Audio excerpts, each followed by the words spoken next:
Jadi menurutku baik Gibran maupun AHY itu pribadi-pribadi yang memang berkapasitas di bidangnya masing-masing. Pak SBY 10 tahun jadi presiden. Masa lah serta-merta pimpin Demokrat ini kalau AHY tidak punya kapasitas. Terus serta-merta misalnya, ayo kita berkoalisi. Bapaknya kan bekas presiden, mantan presiden. Bapaknya mantan presiden. Mantan panglima. Nggak kan mungkin lah serta-merta. Tapi orang ini, oh karena bapak. Terus, oh enak jadi AHY ya kan, anaknya mantan presiden Indonesia. Ya, mantan presiden. Punya pendidikan yang tinggi, bisa ini, punya kekuasaan, punya uang, punya jabatan, belum tentu loh. Kalau dari pribadinya sendiri tidak mau punya membangun, kapasitas, tidak punya kapasitas lah intinya. Terus gini, kayak Jokowi jadi wali kota, jadi gubernur, jadi presiden 2 kali. Masa serta-merta mengiyakan anaknya?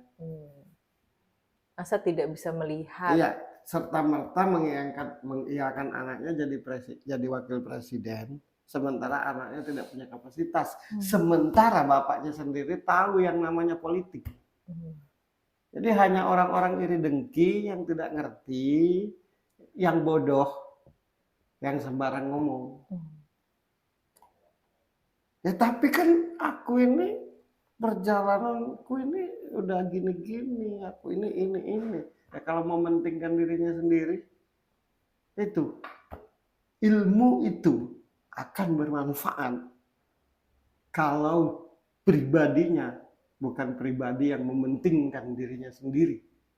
Ilmu itu akan sampai, akan menyebar, akan diingat kalau pribadi yang berilmu itu tidak mementingkan dirinya sendiri.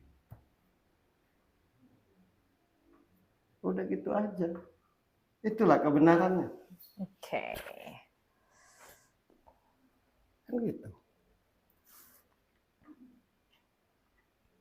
Anakku ini masa depan. Oh iya, demi kepentingan bapaknya. Kalau anaknya jadi, bapak manapun pengen anaknya besar. Siapapun pasti.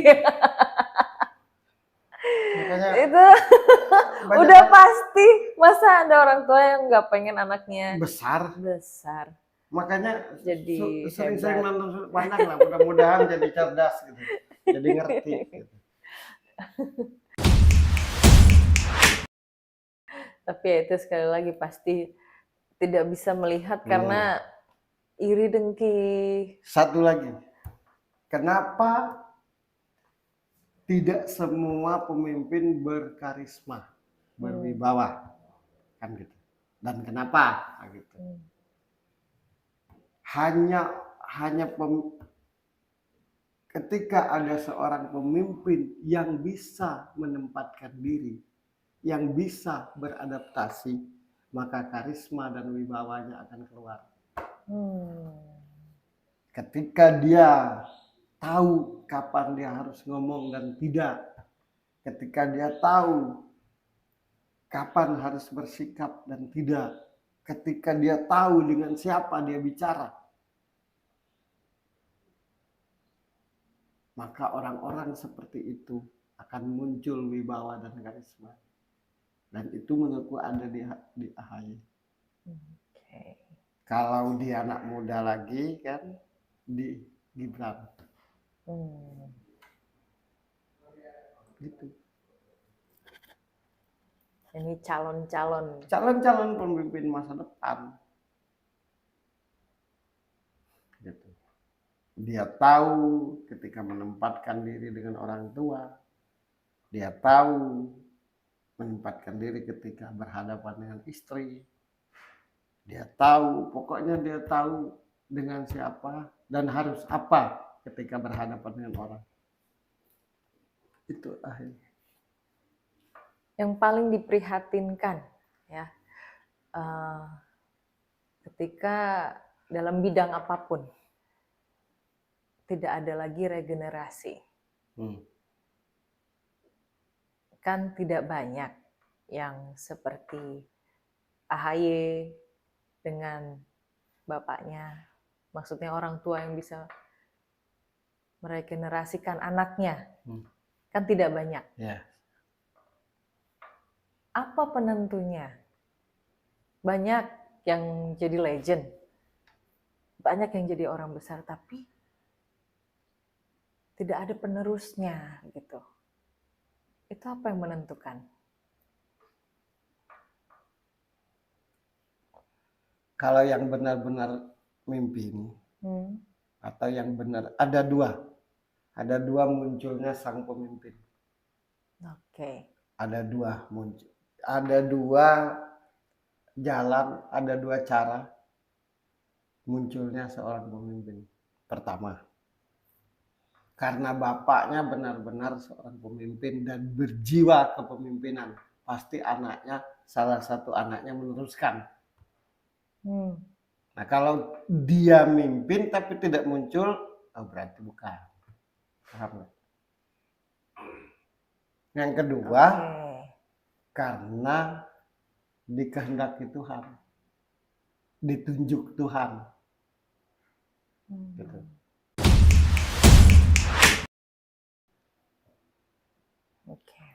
Tapi yang ditunjuk Tuhan itu selalu, kalau yang ditunjuk Tuhan itu selalu terlihat biasa aja dan kita tidak menyangka. Nah, itu kalau seorang pemimpin masa depan yang ada dua ya tadi. Ada dua. Jadi ada lewat proses manusiawi, ya.